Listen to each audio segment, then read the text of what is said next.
नमस्कार विद्यार्थियों, हम कक्षा 10 के अंदर एसएसटी में पहला अध्याय कंप्लीट कर चुके हैं इतिहास का। अब हम भूगोल का चैप्टर उठाते हैं और भूगोल के अंदर जो अध्याय 8 है जल संसाधन, उसके बारे में हम अध्ययन करेंगे।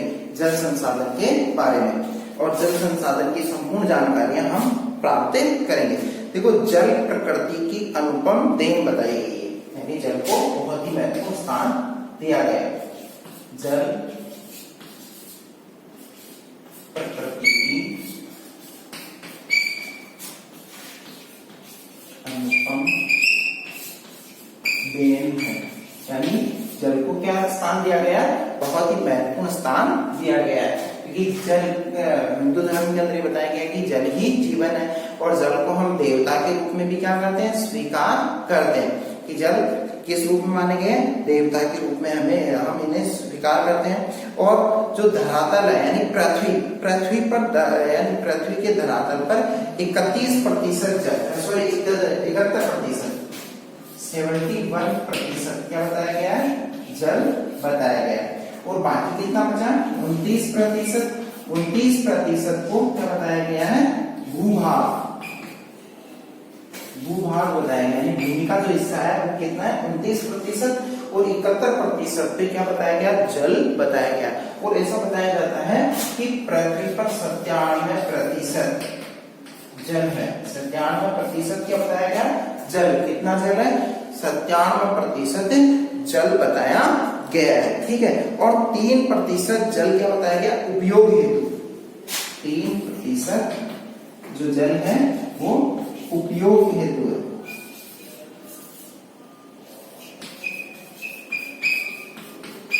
उपयोगी है, मतलब 97% जल है, 3% जल ही क्या बताया गया? उपयोगी बताया गया। लेकिन जो 97% जल है ना बेटे, वो क्या है? ये खारा है। कैसा बताया गया? खारा बताया गया है। खारा पानी, ये खारा पानी है, मतलब खारा जो जल है वो किसी काम का नहीं है। बड़े बड़े समुद्र, महासागर इससे क्या है? भरे पड़े हैं, लेकिन वो जल हमारे किसी भी काम का नहीं है, व्यर्थ है। और इतना जल हमारे पास में पीने योग्य जो 3% जल है बहुत हमारे पास में आता है, लेकिन फिर भी हम इसका उपयोग नहीं कर पाते। क्यों नहीं कर पाते? क्योंकि बारिश के महीनों के अंदर हजारों खरबों लीटर पानी क्या है? इसमें चला जाता है, खारे पानी के अंदर जाके मिल जाता है, उसके अंदर विलीन हो जाता है और खारे पानी का स्तर बढ़ा देता है। इस वजह से आए दिन गर्मियों के अंदर हमारे सामने सबसे बड़ी जो समस्या उत्पन्न होती है, बिना जल के कारण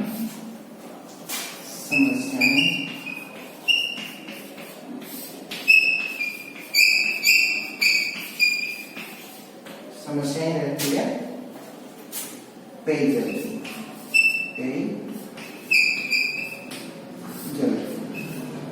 यानी मीठा पानी में उपलब्ध नहीं हो पाता। सबसे बड़ी जो दिक्कत है वो हमारे सामने कैसी है? पेयजल की, यानी पेयजल हमें उपलब्ध नहीं हो पाता है। और ये सब कुछ जो हो रहा है, यानी कम पानी के अंदर ये पानी की जो कमी होती जा रही है, वो किस कारण है? यानी तीव्र जनसंख्या वृद्धि। मतलब पेयजल की कमी किस कारण से हो रही है? तीव्र जनसंख्या वृद्धि।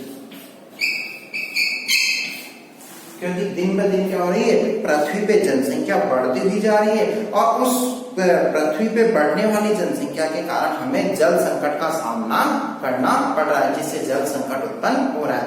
और दूसरी चीज कि पृथ्वी के ऊपर क्या है? जो बड़े बड़े हिमनद है, बड़े बड़े ग्लेशियर है, लेकिन वो भी क्या हो रहे हैं? पिघलते हुए जा रहे हैं। यानी वो किसके कारण हो रहा है ऐसा? उष्णता के कारण, यानी तापमान पृथ्वी पे किसकी कार्बन की मात्रा बढ़ती हुई जा रही है, ऑक्सीजन की मात्रा क्या होती जा रही है? कम होती जा रही है। तो इस वजह से वो बड़े बड़े ग्लेशियर है वो भी धीरे धीरे क्या होने लगे? पिघलने लगे। और उनका जल भी किसमें? ऐसे खारे पानी के अंदर उनका जल भी क्या हो रहा है? विलीन होता हुआ जा रहा है। तो इस वजह से हमें आए दिन ऐसी समस्याओं का सामना करना पड़ता है। और इसके लिए जल का क्या होना आवश्यक है? समुचित प्रबंधन होना आवश्यक है, तभी हम इस जल को क्या कर सकते हैं? बचा सकते हैं, जो हमारे जीवन के अंदर ये काम में आए। क्योंकि हम जल के बिना एक पल भी जीवित नहीं रह सकते। हमारे लिए जो आवश्यक तत्वों के रूप में जो जाने जाते हैं उसमें है जल और खाना, ठीक है, हवा, ये तीनों चीजें तो हमारे लिए होना आवश्यक है। बिना हवा के भी हम नहीं रह सकते, शुद्ध हवा का होना आवश्यक है। ऑक्सीजन नहीं होगी तो हम क्या है कि मृत्यु की ओर चले जाएंगे। बिना जल के भी हम नहीं रह सकते और बिना खाए भी हम नहीं रह सकते। तो तीनों तत्वों का होना आवश्यक है। तीनों नहीं होंगे तो मानव क्या हो जाएगा? नष्ट हो जाएगा। तो ये संपूर्ण प्रक्रिया है। इस तरीके से क्या है कि जो पृथ्वी पे इतना जल होने के पश्चात भी क्या है कि जल की हमारे सामने नितांत कमी बनी हुई रहती। 97% भूभाग पे जल देखने को, तो हाँ भूभाग पे इतना जल है, लेकिन फिर भी वो हमारे किसी काम का नहीं है। ठीक है, अब इसके जो नेक्स्ट बिंदु है उसका हम अध्ययन करेंगे, जिसमें जल प्रबंधन,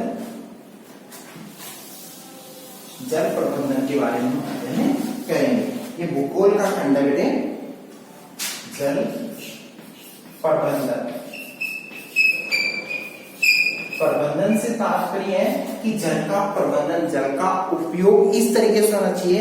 अब बारिश का जल आ रहा है, अगर हम इसका सही तरीके से प्रबंध नहीं कर पाएंगे, अब बहुत हमारी नदियां बारिश के समय में बाढ़ की स्थितियां उत्पन्न कर देती। अब नदियों से नदियां अगर जुड़ी रहे तो उसका क्या होता? वो जल जहां जिस जगह बारिश कम हो रही उस जगह उस पानी को पहुंचा दिया जाता। तो उस क्षेत्र की समस्या, जो गर्मियों में जो समस्या उत्पन्न होती है, जहां पेयजल की जो समस्या उत्पन्न हो रही है, उन समस्याओं का हम क्या कर सकते थे? समाधान कर सकते थे। और समुचित तरीके से हमें जल का क्या करना चाहिए? उपयोग करना चाहिए। जल को, जल हमारे लिए अति आवश्यक है और इसको हमें क्या करना चाहिए? बचा के रखना चाहिए। वर्षा जल का जो अधिकांश भाग है वो नदियों के माध्यम से कहां चला जाता है? समुद्रों के अंदर। वर्षा जल का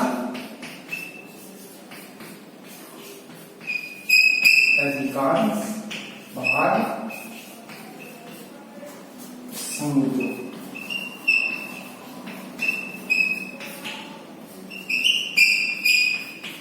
मिल जाता है। यानी वर्षा जल का जो अधिकांश भाग है वो जल कहाँ मिल जाता? समुद्रों के अंदर मिल जाता। और समुद्रों में मिला हुआ जल क्या? व्यर्थ है, किसी काम का नहीं, किसी भी जगह वो क्या नहीं हो सकता? हमारे लिए उपयोगी नहीं हो सकता। और व्यर्थ होने वाले जल का क्या होना चाहिए? सदुपयोग होना चाहिए। सदुपयोग और बढ़ती जनसंख्या की मांग की पूर्ति हेतु इसको उपलब्ध करवाया जा सकता है।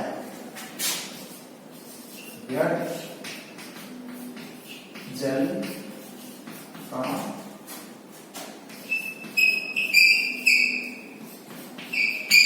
समुचित उपयोग हो, जिससे बढ़ती जनसंख्या की मांग पूर्ति की जा सके। अब कि व्यर्थ जल का जो उपयोग है, व्यर्थ जल का समुचित उपयोग होना चाहिए, जिससे जो जनसंख्या बढ़ रही है, निरंतर क्या हो रहा है? जनसंख्या बढ़ रही है। तो इस जनसंख्या को क्या किया जा सकता है? इस जनसंख्या की जो आवश्यकता है जल, उसकी क्या की जा सकती है? डिमांड पूरी की जा सकती है, क्योंकि वो व्यर्थ जाएगा समुद्रों के अंदर। गर्मी, ये बारिश के महीने के अंदर अत्यधिक पानी आता है नदियों के अंदर। कई नदियां इतने खतरनाक तरीके से चलती है कि उनका जल किसमें चला जाता है? समुद्रों के अंदर चला जाता है, बाढ़ की स्थितियों के कारण।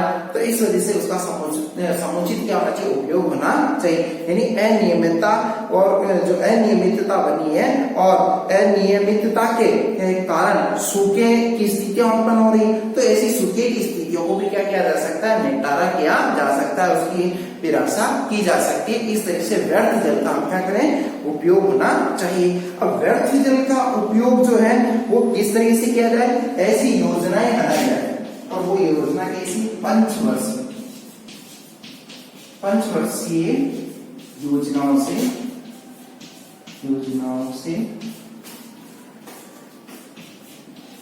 जल का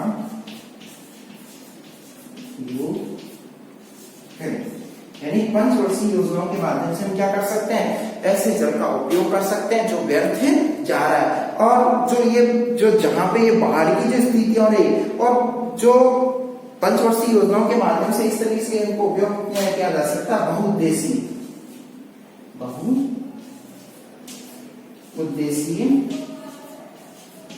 योजनाएं बनाए, कैसी योजनाएं बनाए, बहुउद्देशीय योजनाएं बनाए। बहुउद्देशीय नदी घाटी परियोजनाएं, मतलब ऐसी नदी घाटी परियोजनाएं होनी चाहिए जिससे कि जो बड़ी बड़ी नदियां उन पे बांध बना के पानी को रोक के, ठीक है, और नहरें निकाल के इस तरीके से हम क्या कर सकते हैं, उसका समुचित प्रबंधन कर सकते हैं। और ये सब जो है इस तरीके से क्या है कि जल का हम क्या करेंगे, अपने लिए उपयोगी बना सकते हैं। और वहीं इस जल का जो उपयोग आजकल क्या किया जा रहा है, पंचवर्षीय योजनाओं के माध्यम से बहुउद्देशीय जो योजनाएं चलाई गई सरकार के द्वारा, इनके माध्यम से पेयजल की समस्या को, सिंचाई की समस्या को और विद्युत उत्पादन के लिए, कल कारखानों के लिए ये जल की आवश्यकता सहायक के रूप में कार्य कर सकता है, उनमें सहायता उपलब्ध करवाता है।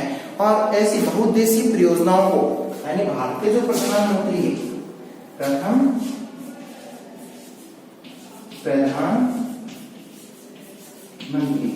प्रधानमंत्री कौन, जवाहरलाल नेहरू।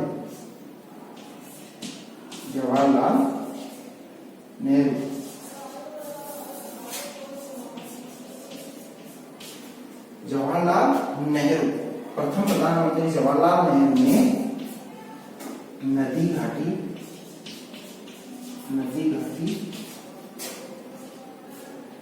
परियोजना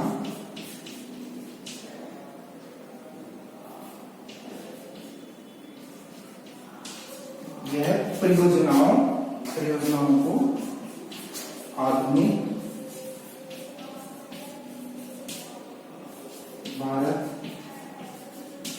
का मंदिर कहाँ है। प्रथम प्रधानमंत्री कौन थे, पंडित जवाहरलाल नेहरू, जिन्होंने नदी घाटी परियोजनाओं को आधुनिक भारत का मंदिर के रूप में भी क्या है, स्वीकार किया। आधुनिक भारत का मंदिर भी इनको बताया है, क्योंकि आधुनिक भारत का मंदिर क्या, क्योंकि इनसे बहुत से उद्देश्यों की प्राप्ति होती है, लोगों को रोजगार भी इसके माध्यम से क्या उपलब्ध हो जाता है। हम इससे विद्युत उत्पादन कर सकते हैं, बांध बनाएंगे, मछली पालन वगैरह कर सकते हैं, ठीक है, और बड़ी बड़ी नदियों से नहरें निकाल के, जहाँ अकाल जैसी स्थितियां हो गई, सूखे जैसी स्थितियां हो गई, तो उन समस्याओं का निराकरण इस व्यर्थ बहने वाले जल से किया जा सकता है। अब हम इसमें ये चीज पढ़ेंगे आगे कि कई ऐसी योजनाएं हैं जो केंद्र सरकार के द्वारा संचालित है, कई ऐसी योजनाएं हैं जो कि राज्य सरकारों के द्वारा संचालित योजनाएं होती है। यानी राज्य सरकार के द्वारा संचालित योजना और केंद्र सरकार के द्वारा संचालित योजनाएं हैं। दो प्रकार की योजनाएं चलती है। नंबर 1, केंद्र सरकार द्वारा संचालित योजनाएं। ऐसी योजनाएं जो किसके द्वारा संचालित है, केवल केंद्र के द्वारा संचालित योजनाएं, जिसपे किसका आधिपत्य रहता है, केवल केंद्र का ही आधिपत्य होता है, यानी केंद्र का ही उस पर क्या रहता है, अधिकार रहता है। जिसमें भाखड़ा नागल परियोजना नंबर 1,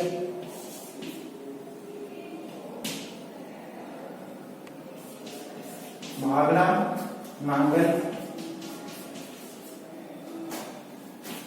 दामोदर घाटी और हीराकुंड इत्यादि ऐसी परियोजनाएं हैं जिसमें किसका अधिकार है, केंद्र का अधिकार, यानी केंद्र के द्वारा ये योजनाएं क्या रहती है, संचालित रहती। परियोजना लिख लो इसमें, टिहरी योजना, ये हरी नदी घाटी योजना, जिसपे क्या रहता है, केंद्र का अधिकार है, केंद्र के द्वारा ये संचालित रहती है, संपूर्ण नियंत्रण इस पे किसका रहेगा, केंद्र का रहेगा। फिर दूसरी आती है राज्य सरकार द्वारा संचालित योजनाएं, जिसपे किसका अधिकार है, केवल राज्य का ही अधिकार होता है। जिसके बारे में देखो, राज्य द्वारा संचालित जो योजनाएं हैं, राज्य सरकार द्वारा संचालित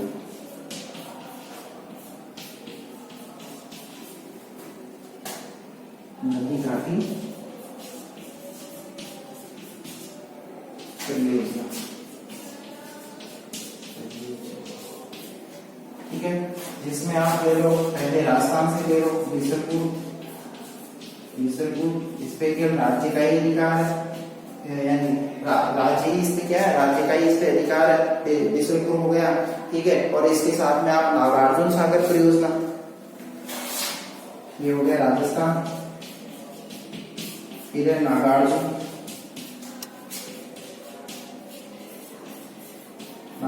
सागर परियोजना।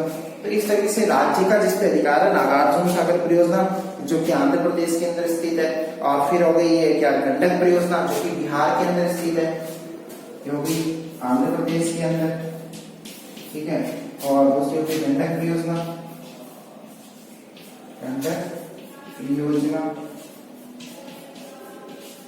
जो कि बिहार के अंदर, ठीक है। इस तरीके से कई ऐसी योजनाएं हैं अलग अलग राज्यों के अंदर संचालित है, जिन पे किसका अधिकार होता है, केवल राज्य सरकारों का ही अध्ययन होता है। अब इसमें कुछ मुख्य जो योजनाएं उसके बारे में हम अध्ययन करेंगे, जो केंद्र द्वारा संचालित है। सबसे पहले इसके अंदर भाखड़ा नागल परियोजना।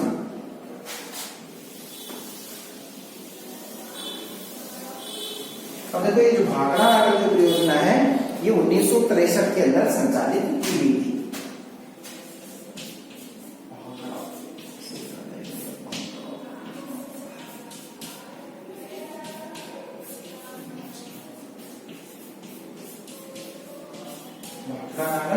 परियोजना, अब ये जो भाखड़ा नागल परियोजना है, कब से संचालित है, 1963 से भारत के अंदर ये संचालित है। इस पे केंद्र का संपूर्ण नियंत्रण है, और हिमाचल प्रदेश और बिलासपुर के निकट स्थापित है। कहां पे भाखड़ा नागल, ये हिमाचल प्रदेश में, हिमाचल प्रदेश में बिलासपुर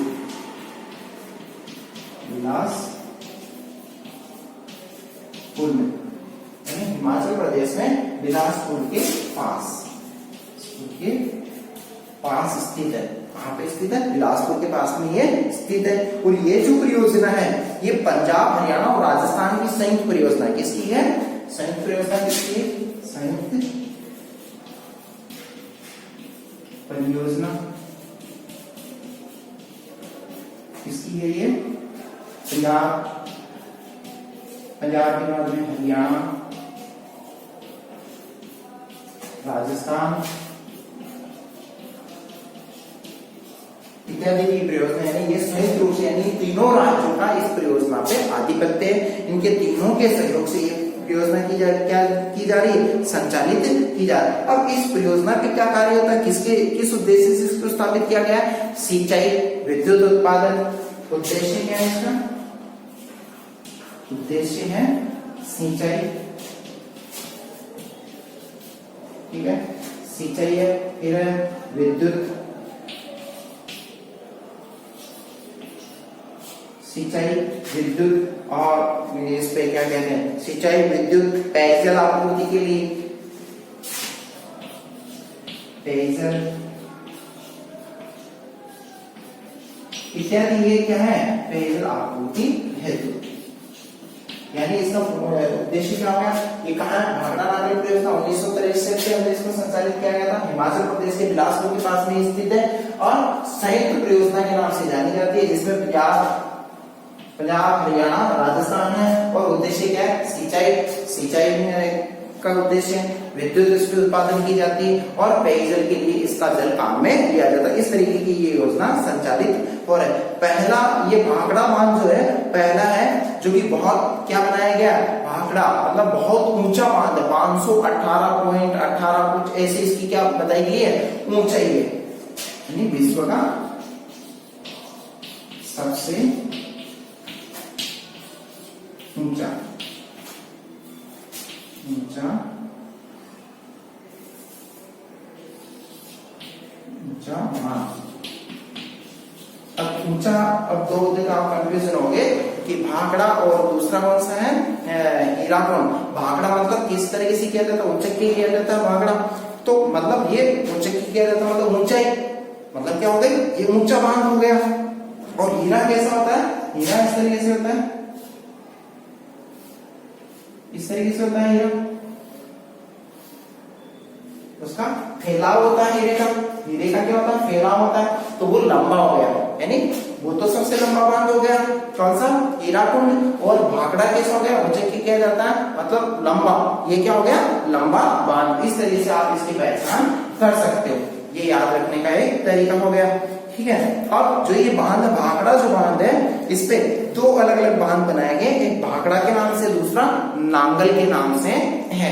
और इस पे कई ऐसी नहरें भी निकाली गई है, जिसमें सरहिंद की है, सरहिंद नहर, नांगल नहर, ठीक है, भाखड़ा नहर, नांगल नहर, सरहिंद नहर इसमें, और बिस्त दोआब नहर, ये नहरें इससे क्या भाखड़ा नांगल बांध से निकाली गई है। और विद्युत ग्रह इस पे स्थापित है, जो कि कोटला के नाम से फेमस है, कोटला के अंदर एक विद्युत ग्रह स्थापित किया गया है। इस तरीके से भाखड़ा नांगल जो परियोजना है, और नहरें,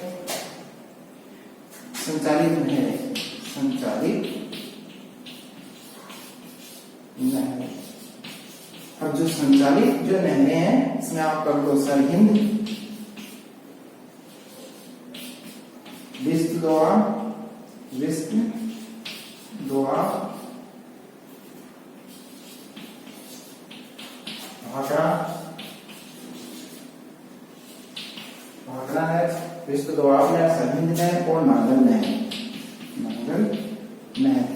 ये इस बांध पे ये ऐसी क्या है, नहरें और इस तरीके की योजनाएं इसके अंदर संचालित हैं। अब जो नेक्स्ट जो बिंदु है वो दामोदर घाटी परियोजना। अब हम अध्ययन करेंगे दामोदर घाटी परियोजना। दामोदर घाटी परियोजना, जो कि ये दामोदर नदी है, ये बंगाल के शोक के नाम से जानी जाती है। दामोदर घाटी परियोजना। दामोदर घाटी जो परियोजना है, ये भारत के अंदर एक बहुत ही महत्वपूर्ण, यानी स्वतंत्र भारत की प्रथम जो है महत्वपूर्ण परियोजना के नाम से जानी जाती है। स्वतंत्र भारत के समय इसको स्थापित किया गया था। स्वतंत्र भारत की महत्वपूर्ण योजना। तो भारत स्वतंत्र हुआ था उस समय की सबसे पहली योजना के नाम से है, सबसे पहली ये योजना स्थापित की गई। और ये पश्चिम में बंगाल व झारखंड की संयुक्त परियोजना है। किस किस की है, बंगाल, झारखंड की योजना। किसकी योजना हो गई है, पश्चिम में बंगाल और झारखंड की ये संयुक्त परियोजना के नाम से भी क्या है कि ये जानी जाती है। बंगाल में ये क्या करती है, किसके नाम से फेमस है, मार्ग परिवर्तन व अपर्दन के कारण। किसके कारण, बंगाल में मार्ग परिवर्तन, यानी ये क्या कर लेती है, अपना मार्ग चेंज भी कर लेती है, इधर बहती बहती दूसरी तरफ भी नदी बहने लग जाती है। मार्ग परिवर्तन, अपर्दन और अपर्दन के बाद में अपर्दन यानी मिट्टी का कटाव भी इसमें, क्योंकि बाढ़ ज्यादा आती है तो मिट्टी का कटाव भी इसके अंदर होता है। अपर्दन और बाढ़ के लिए क्या है, ये कुख्यात है, विख्यात नहीं है, कुख्यात है, मतलब इसके अंदर ये अवगुण है, इसके अंदर ये क्या समाहित है, अवगुण समाहित है। इस वजह से इसको कुख्यात नाम दिया गया, इस वजह से इस तरीके से ये जानी जाती है। ठीक है, दामोदर घाटी परियोजना। अब दामोदर घाटी जो परियोजना है, ये 18,000 वर्ग किलोमीटर क्षेत्र के अंदर क्या है, इसका क्या है कि ये फैली हुई है, अपर्दन को प्रभावित करती है। यानी 18,000 किलोमीटर का जो क्षेत्र है उसके अपर्दन को ये क्या करती है, प्रभावित करती है, अपने साथ में बहाती हुई ले जाती है। और अमेरिका की जो एक परियोजना है वहां पे टीवीसी, अमेरिका की जो परियोजना है अमेरिका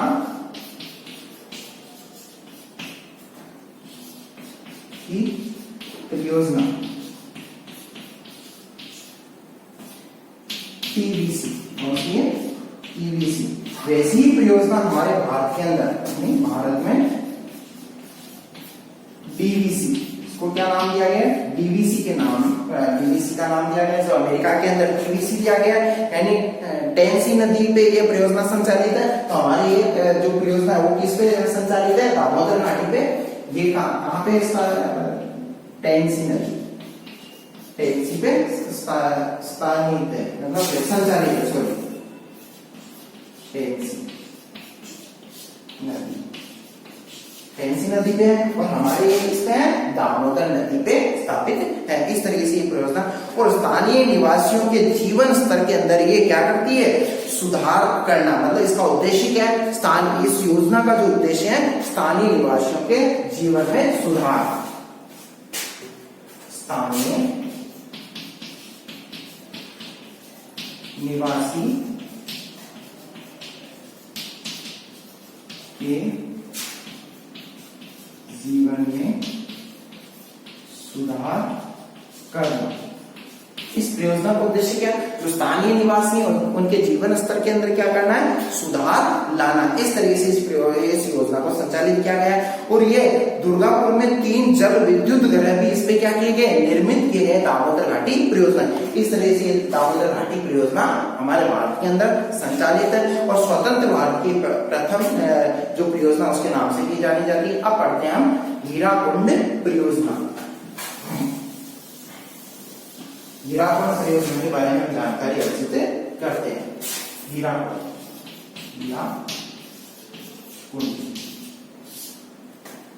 जो परियोजना है, ये प्रायद्वीपीय पठार और की ये प्रायद्वीपीय पठार की भारत की ये महत्वाकांक्षी योजनाओं के अंदर जानी जाती है। प्रायद्वीपीय पठार की ये क्या? प्रायद्वीपीय जो क्षेत्र है उसकी ये महत्वाकांक्षी, भारत की सबसे महत्वाकांक्षी योजना के नाम से भी इसको जाना जाता है। किसको जाना जाता है? हीराकुंड परियोजना को जाना जाता है। और ये उड़ीसा के अंदर है। कहाँ पे है हीराकुंड? कहाँ पे बनाया गया? ये उड़ीसा के अंदर इस बांध को निर्मित किया गया। और महानदी पे हीराकुंड महत्वाकांक्षी परियोजना, महत्वाकांक्षी परियोजना उड़ीसा में कहाँ पे स्थापित है? उड़ीसा में स्थापित, ठीक है। और महानदी पर निर्मित, यानी किस पे बनाया गया? इसको महानदी पे इसको बनाया गया। इस तरीके से ये योजना इस पे महानदी पे संचालित है। और यह जो सूखे तथा अकाल वाले जो क्षेत्र, अकाल के समय इस योजना का बहुत ही अत्यधिक क्या प्राप्त होता है? लाभ प्राप्त होता है। और विश्व का सबसे लंबा बांध है। क्या है? विश्व का सबसे लंबा बांध, विश्व का सबसे लंबा बांध है। ये कैसा है? विश्व का सबसे लंबे बांध के नाम से भी जाना जाता है इस योजना। और हीराकुंड बांध बनाकर इसका जो उद्देश्य है, वहां पे क्या किया गया है? वहां पे बोरगढ़ नहर वहां पे निकाली गई और अन्य नहरें निकाल के आसपास के क्षेत्र को भी क्या है?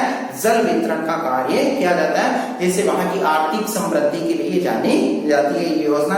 और ये जो योजना है, यहाँ 4 विद्युत घरों का निर्माण भी किया गया है। किसपे किया गया? हीराकुंड जल परियोजना पे 4 विद्युत बांधों का निर्माण है, 4 विद्युत योजनाएं भी यहाँ पे क्या की गई? संचालित की गई। तो केंद्र द्वारा संचालित योजनाओं का हमने अध्ययन कर लिया।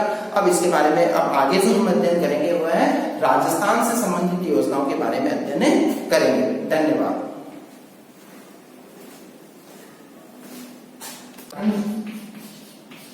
झारखंड की योजना, किसकी योजना हो गई है?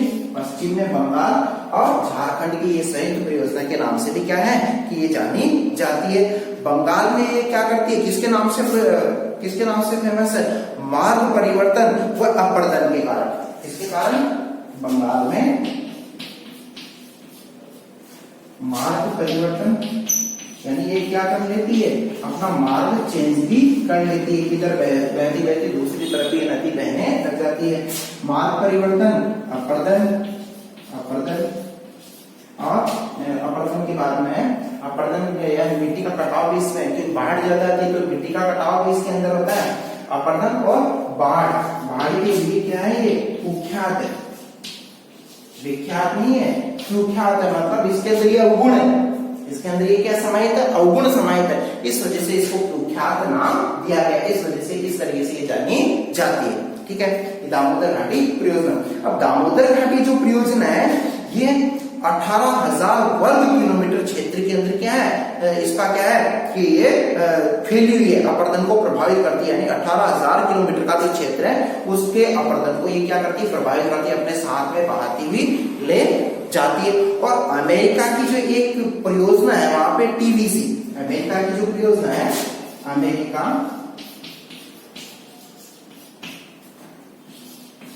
की परियोजना टीवीसी, कौन सी है, टीवीसी, वैसी ही परियोजना हमारे भारत के अंदर, भारत में डीवीसी, इसको क्या नाम दिया गया, डीवीसी के नाम, डीवीसी का नाम दिया गया, जो अमेरिका के अंदर डीवीसी दिया गया, यानी टेनेसी नदी पे ये परियोजना संचालित है। तो हमारी ये जो परियोजना है वो किस पे संचालित है, दामोदर घाटी पे। ये कहाँ पे इसका, टेनेसी नदी, टेनेसी पे स्थानित है, मतलब संचालित है, सॉरी, टेनेसी नदी, टेनेसी नदी पे है, और हमारे ये इस पे है, दामोदर नदी पे स्थापित है। इस तरीके से ये परियोजना, और स्थानीय निवासियों के जीवन स्तर के अंदर ये क्या करती है, सुधार करना, मतलब इसका उद्देश्य क्या है, इस योजना का जो उद्देश्य है स्थानीय निवासियों के जीवन में सुधार, स्थानीय निवासी के जीवन में सुधार करना। इस परियोजना का उद्देश्य क्या है, जो स्थानीय निवासी उनके जीवन स्तर के अंदर क्या करना है, सुधार लाना। इस तरीके से इस योजना को संचालित किया गया है। और ये दुर्गापुर में 3 जल विद्युत ग्रह भी इस पे क्या किए गए, निर्मित किए गए, दामोदर घाटी परियोजना। इस तरह से दामोदर घाटी परियोजना हमारे भारत के अंदर संचालित है, और स्वतंत्र भारत की प्रथम जो परियोजना उसके नाम से भी जानी जाती है। अब पढ़ते हैं हम हीराकुंड परियोजना। हीराकुंड परियोजना के बारे में जानकारी अर्जित करते हैं। हीराकुंड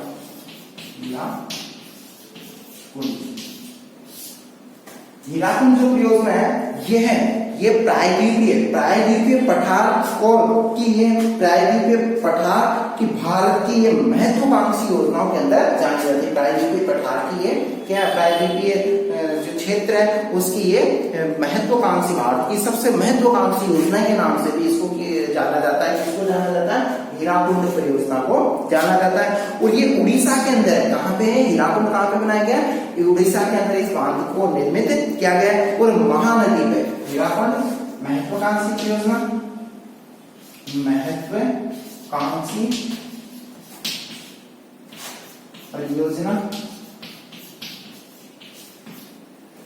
उड़ीसा में कहाँ पे स्थापित है, उड़ीसा में स्थापित, ठीक है। और महानदी पर निर्मित, यानी किस पे बनाया गया, इसको महानदी पे इसको बनाया गया। इस तरीके से ये योजना इस पे महानदी पे ये संचालित है। और यह जो सूखे तथा अकाल वाले जो क्षेत्र, अकाल के समय इस योजना का बहुत ही अत्यधिक क्या प्राप्त होता है, लाभ प्राप्त होता है। और विश्व का सबसे लंबा बांध है, क्या है, विश्व का सबसे लंबा बांध, विश्व का सबसे लंबा बांध है। ये कैसा है, विश्व का सबसे लंबे बांध के नाम से भी जाना जाता है इस योजना। और हीराकुंड बांध बनाकर इसका जो उद्देश्य है वहां पे क्या किया गया है, वहां पे बोरगढ़ नहर वहां पे निकाली गई और अन्य नहरें निकाल के आसपास के क्षेत्र को भी क्या है जल वितरण का कार्य किया जाता है, जिससे वहां की आर्थिक समृद्धि के लिए जानी जाती है ये योजना। और ये जो योजना है यहाँ 4 विद्युत घरों का निर्माण भी किया गया है। किसपे किया गया? हीराकुंड जल परियोजना पे 4 विद्युत बांधों का निर्माण 4 विद्युत योजनाएं भी यहाँ पे क्या की गई, संचालित की गई। तो केंद्र द्वारा संचालित योजनाओं का हमने अध्ययन कर लिया। अब इसके बारे में अब आगे जो हम अध्ययन करेंगे वो है राजस्थान से संबंधित योजनाओं के बारे में अध्ययन करेंगे। धन्यवाद।